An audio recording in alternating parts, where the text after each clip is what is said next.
Yeesh, yeah, now we're back at it again. In the wrong hood, Daniel, but anyway. Part 2 to What If Issa Was a Copycat? I Let's get it. We end off with Issei, just walking back home, minding his business, blood on his hands, being an innocent killer. But after Issei, arrives home, he luckily snuck past his family and was able to get the blood off him. Somehow, don't question it, So now we skip to Issei just minding his own business, just sitting on his bed, currently staring up at, the mirror mounted on his wall. Issei sighs as he, is currently staring at, one of his hetero, hetero, I can't say, one of his different colored eyes. He's currently staring at, his black eye. Issei, trying to make the same mirror come forth. After a few insignificant attempts, it finally seems to happen. A silver glow begins to emanate in the center of his eye, and after it began to diminish, there the mirror stood in all of its glory. Currently sitting right in the middle of Issei's eye, where his iris would be. Issei sighs as he stands up, once again feeling the power of light beginning to run through his veins. Issei once again forms the, most generic thing, this being a spear made of pure light. Issei begins to question if he can do anything more with this, as he quickly pushes the light spear aside. That's when Issei begins his experiment.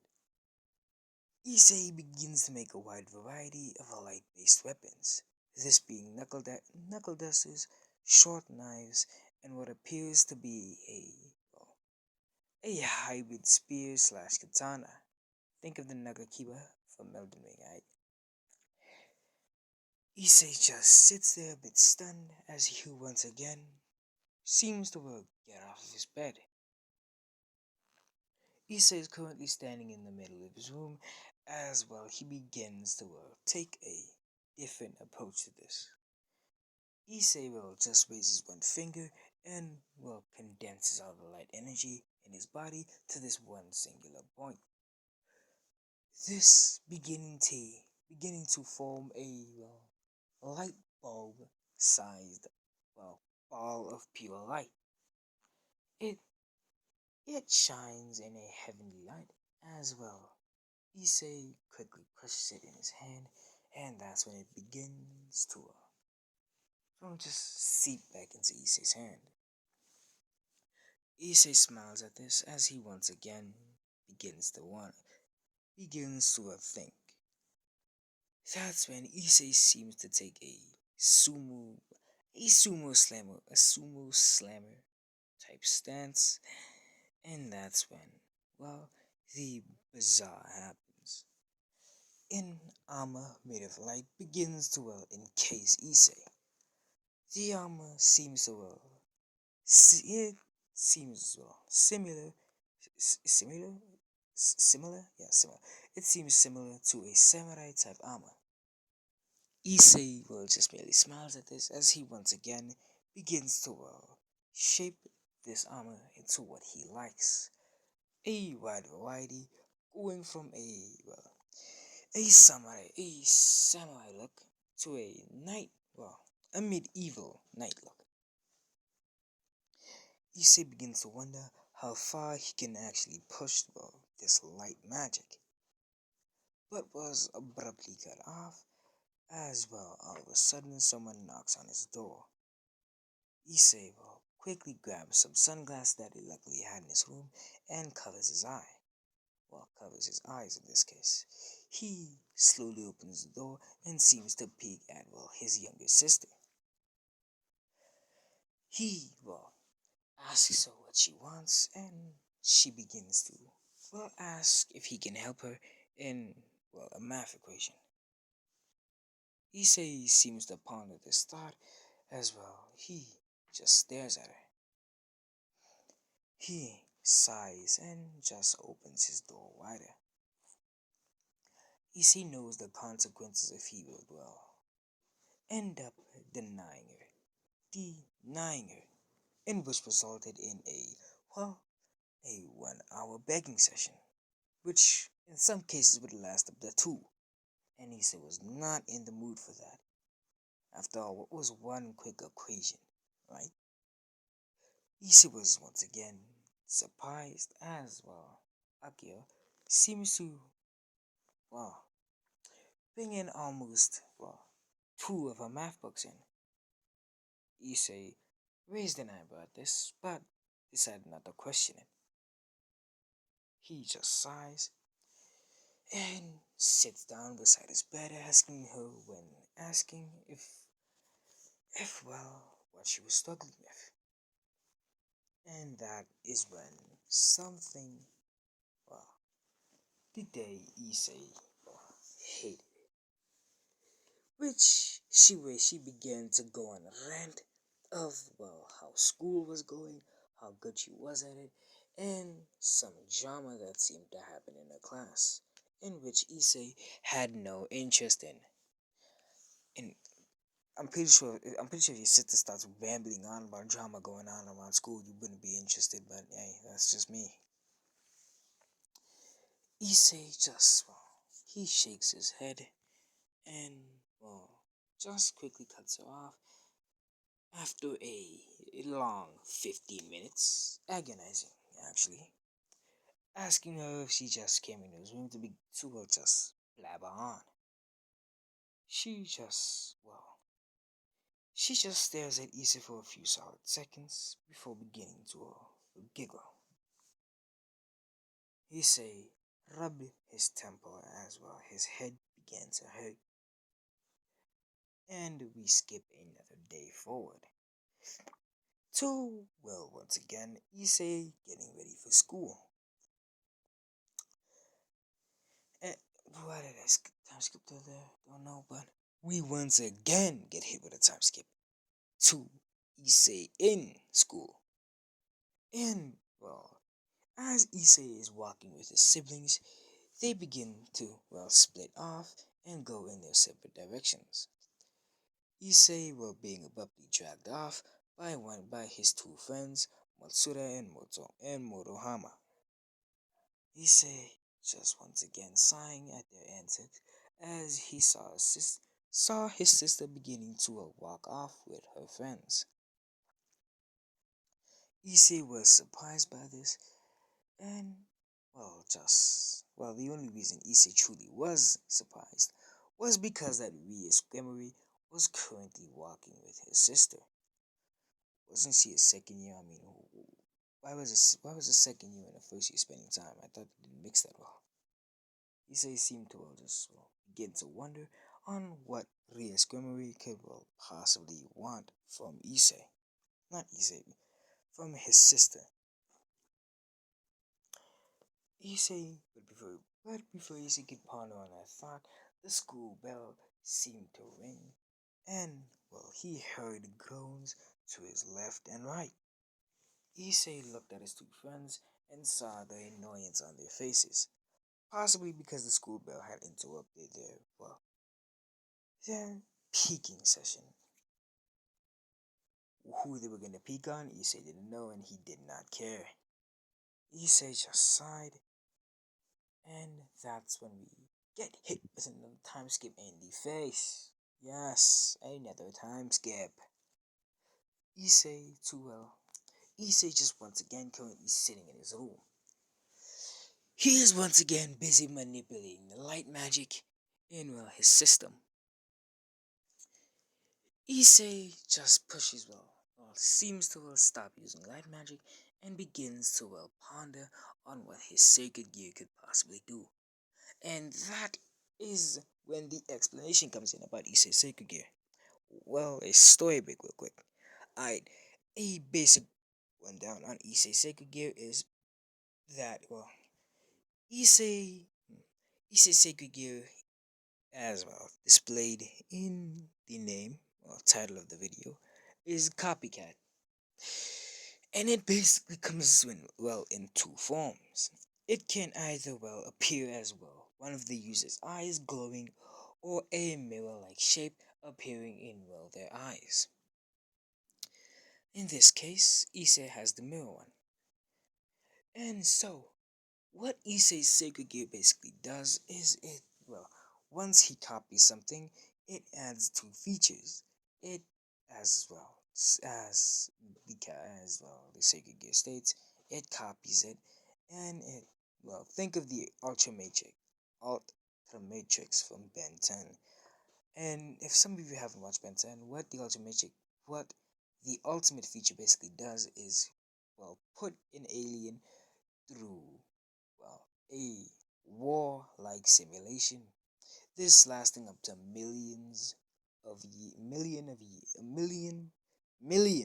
Wow, that took me a bit.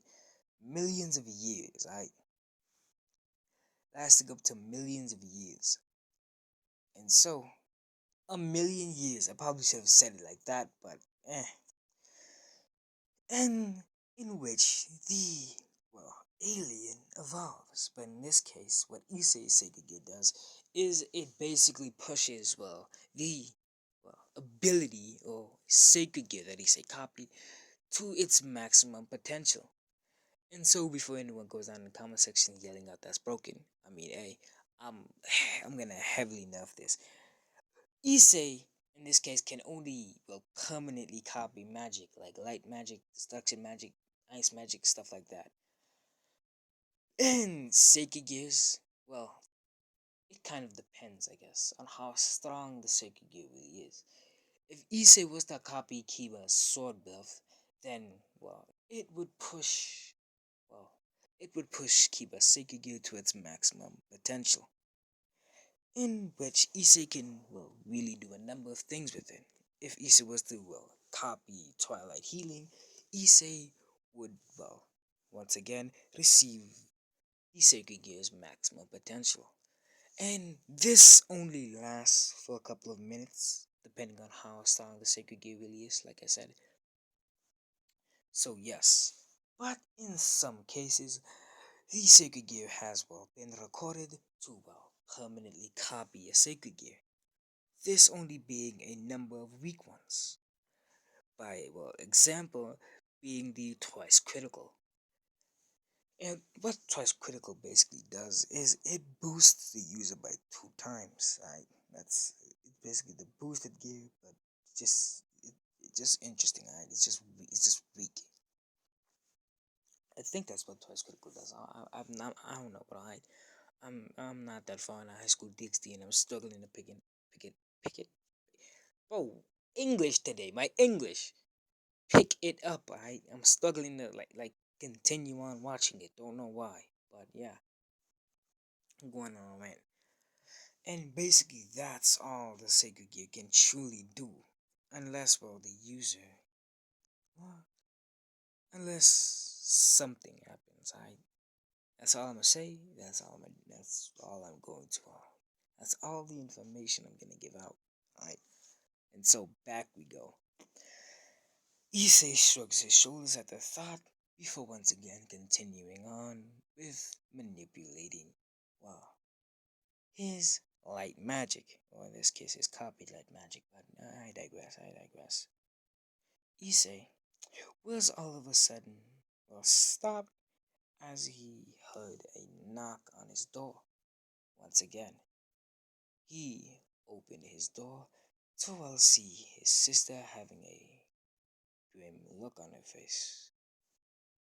Issei just, he shakes his head and asks her what's wrong. A slight tear runs down her cheek as she asks if she can come in. Issei opens the door, and that's when Issei's life was permanently changed. No, I don't think there's gonna be a fight tonight, but I'm gonna push this to as long as I can go.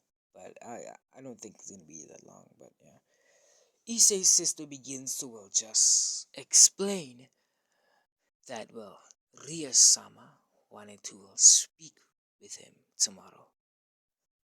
Issei just slowly nodding his head and asking her if that's all.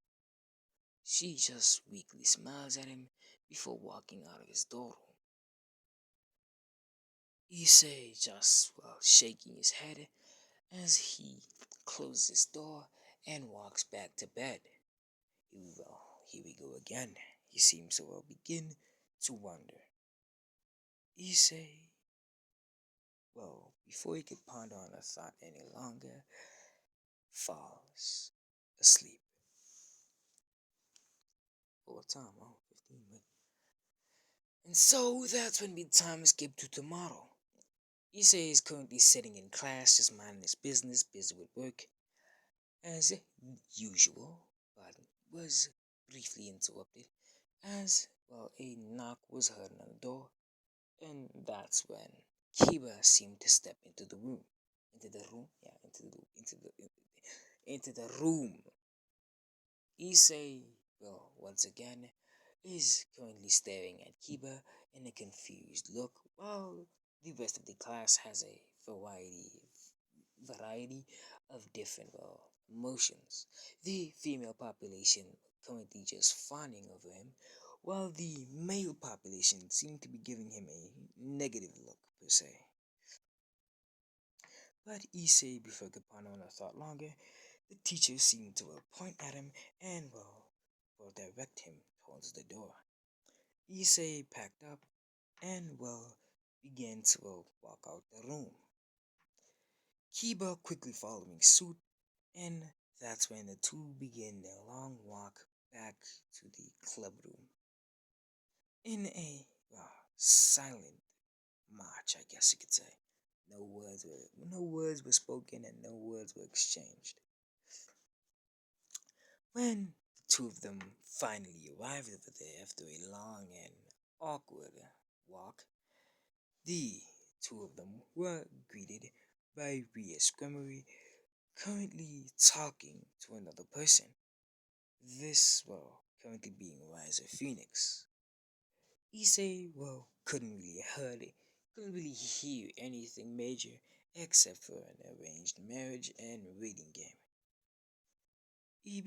But before Issei could even ponder the thought longer, the man seemed to disappear in in a fiery glow. A orange fiery glow, yeah. That's what I was trying to say. Issei will just once again walking into the room to be met by his two siblings sitting there with their heads in their hands and Rias giving him a certain look. Issei merely shook his head and asks her why she had called him. Sorry. Rias, turned around and just merely looked at Issei for a few seconds before a sentence exited, before a bizarre question exited her mouth. Do you believe in the supernatural? Yeah, I'm pretty sure I'm gonna end this here. Goodbye.